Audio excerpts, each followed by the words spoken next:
open up to the direction you're going. We see skaters in their preferred stance skating with their shoulders turned diagonally and where they're looking very comfortably at what they're going, but we don't do the same when we're skating switch, fakie, and it's much harder to do that in a nollie stance because we're hesitant that we might tip over.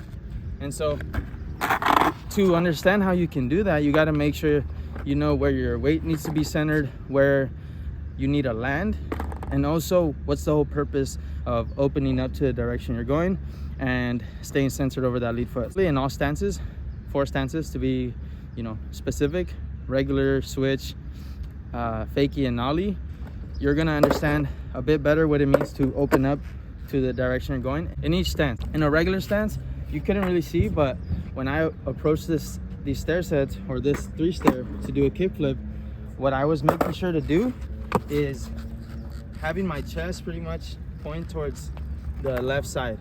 What you want to think about when you're opening up is not simply just turning the top half, it's also making sure that when you crouch down to go for the trick, you're centering yourself over the front foot. And one way it's done very effectively is by having the center of your chest point to the center of your forefoot.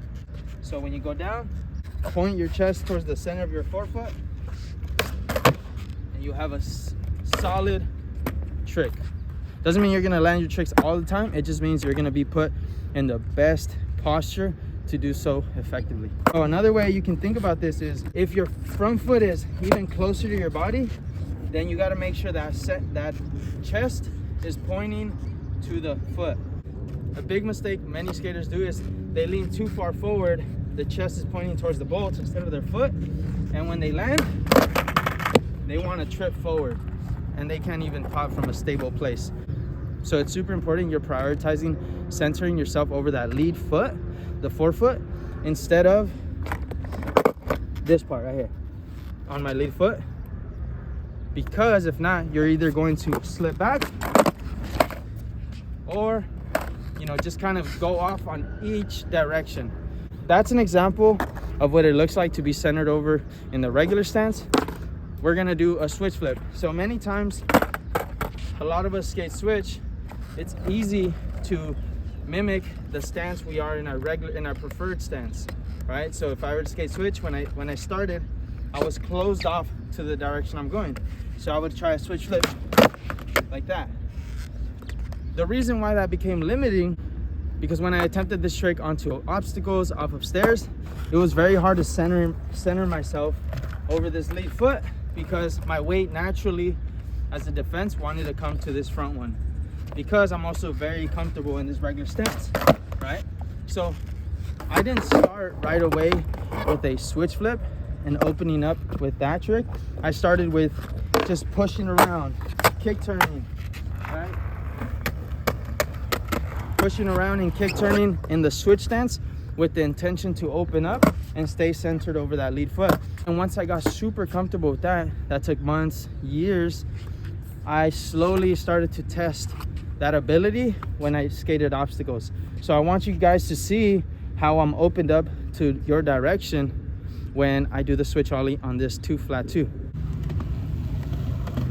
Okay, so the reason I'm suggesting to open up towards the direction you're going in a switch stance instead of staying in that preferred, backwards facing stance, it's because when you're moving forward, you can think of this posture as an offensive stance where you can pretty much see and catch yourself with your hands. If you fall forward or even if you just land, you have a better sense of direction.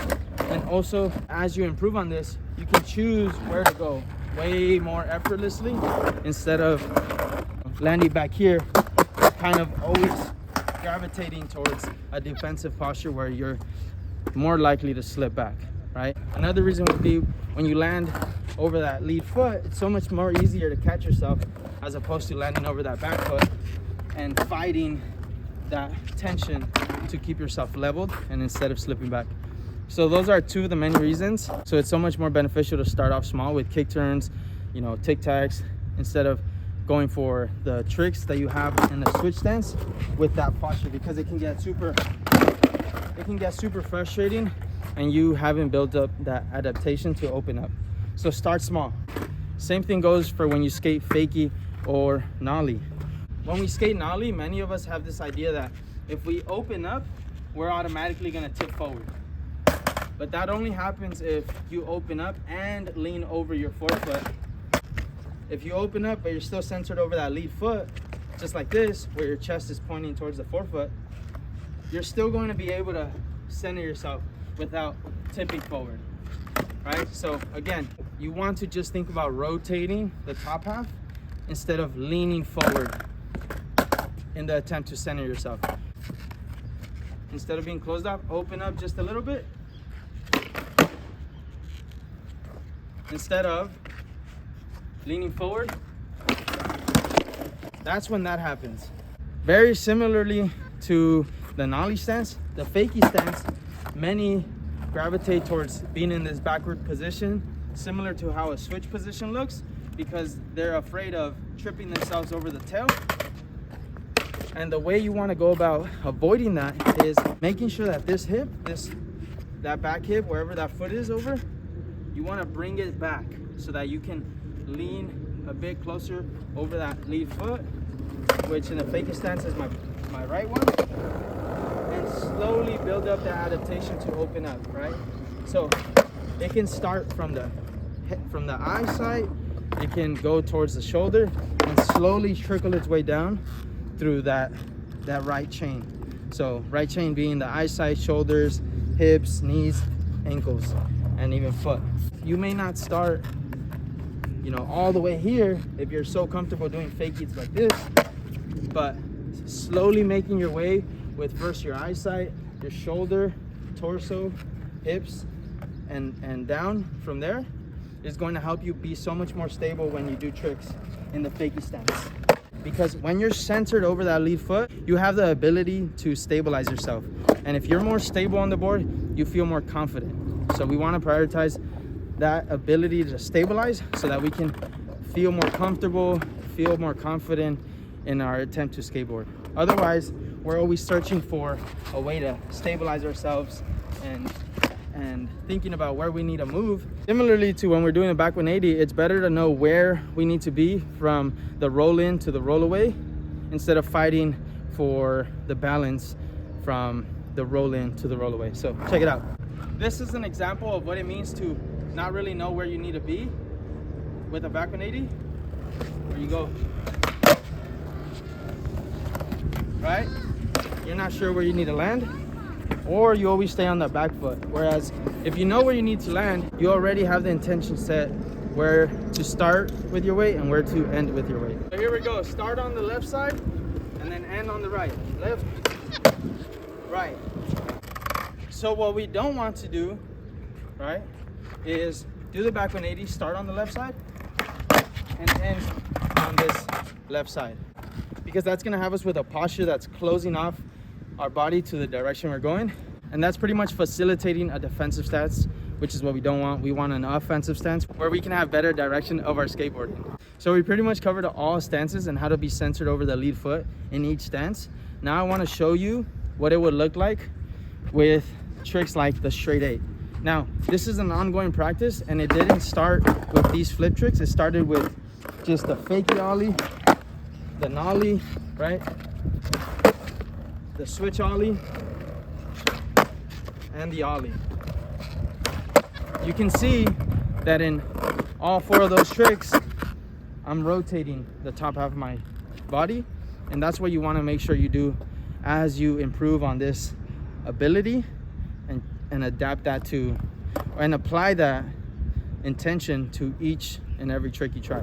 So we're gonna do the straight 8, and I want you to be in front of me so you guys can see how some of them I'm so much more comfortable to open up, whereas other ones I hesitate a bit. And those are gonna be the fakie ones, especially the fakie heel, and I would say the fakie heel and the switch heel are the ones where that's so much more challenging. So the first 4 right here.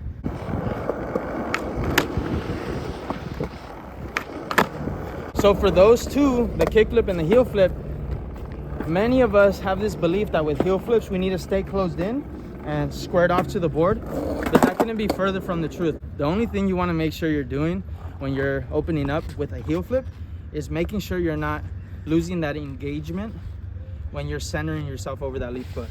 So as long as you center yourself over that lead foot, you can have your body opened up, and it's not going to stop you from doing a heel flip. So now let's do a nollie flip and nollie heel. Right here.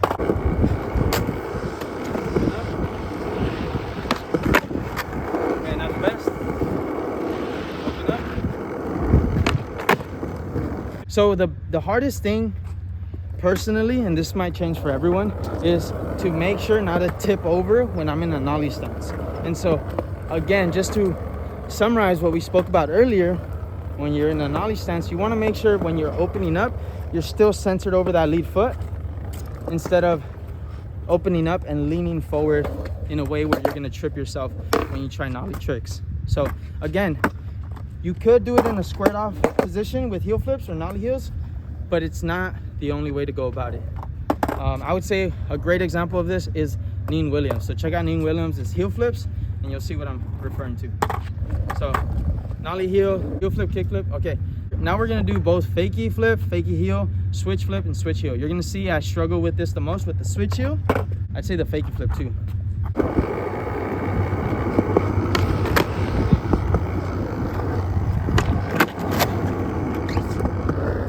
You can see I'm struggling with the fakie heel one, and in that situation, you don't want to get so caught up on practicing the fakie heels if the intention is to get comfortable opening up.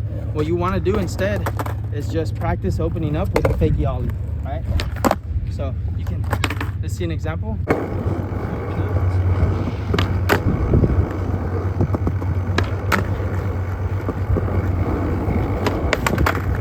Okay. So just because it feels super uncomfortable, it doesn't mean that you don't have the ability to adapt. You can always rewire your movement to respond the way you want it to, right? And if you're thinking, oh, it's too much work and it's not worth the effort, think about how much more tricks are going to be accessible because you're comfortable with this range of motion instead of staying here, right? With your back facing. You want to make sure you can be here or you can be here, right? That's going to open so much more range of motion, which means potential for tricks that you may have not had access to in the past or have just been more restricted to, right? So just because you can do many tricks, it doesn't mean all of them are accessible as effectively as you'd want them to be, and that could be because of the limited range of motion. So you may want to be thinking about that as you choose whether or not you want to spend some time on opening up towards the direction you're going in these stances like the fakie and switch ones, which are the most difficult to apply this concept of opening up to the direction you're going. So we're gonna do another fakie heel, fakie flip, and just take whatever we got. But again, the intention is to always improve and slowly adapt to the opened up position.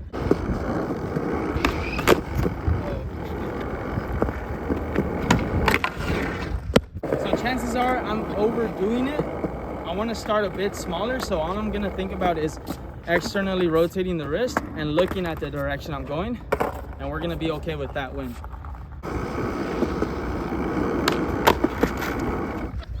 So what I did there was actually look under and stay over that back foot. I need to be over the lead foot, so I need to make sure I'm in an offensive stance. Right here.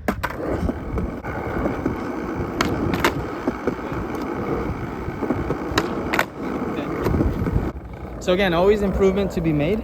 That was a big win because I was able to open up even more than the ones before. So now I'm gonna do a switch flip. Switch flip is a trick I've been adapting this concept to for so long already that it's so much more effortless, but it still took a lot of work, and I have a lot more work to do with the switch heel. So you'll see that big difference. And I mention it so that many of us who have trouble opening up to the direction we're going have that assurance that if you stick with it, you are going to slowly make those adaptations needed to stabilize yourself more effectively over that lead foot and open up to the direction you're going. Hands up. Oh, that's the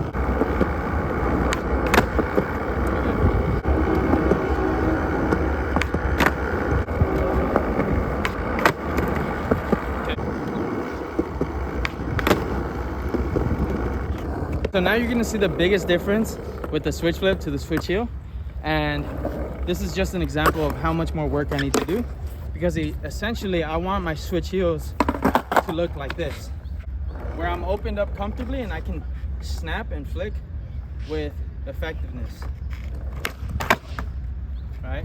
And now where I'm at is here. Whereas now with the switch heel, this is how it looks like. Okay. In the attempt to improve that ability to open up, what I'm gonna focus on is opening up with just a switch ollie. So here's an example of how I would really fine tune that switch ollie so that the adaptation bleeds into the switch heel attempts. Let's go again.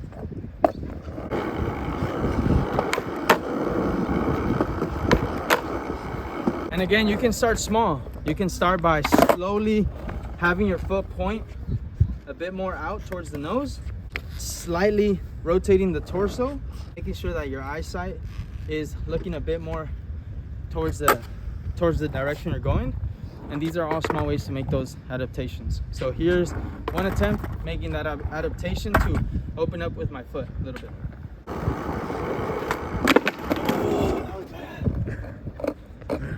Okay, that one sucked, but doesn't mean you should be discouraged.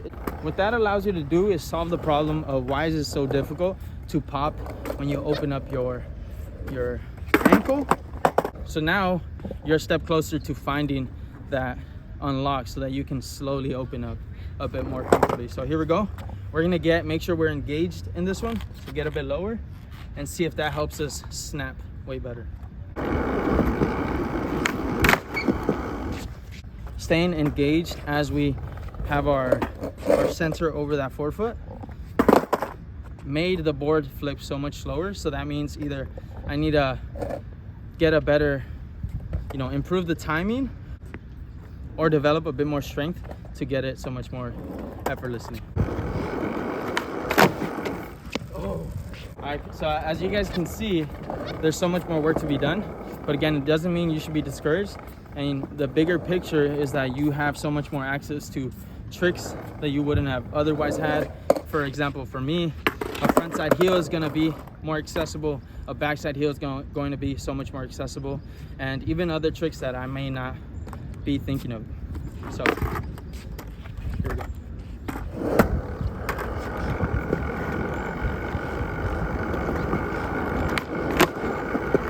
Another way to slowly open up to the direction you're going is not by opening up at the beginning, but opening up when you land. So you may do the trick in the same stance, same posture, but then when you land, you slowly open up instead of landing and staying here the whole time. So it's little steps. It doesn't have to be such a big drastic change.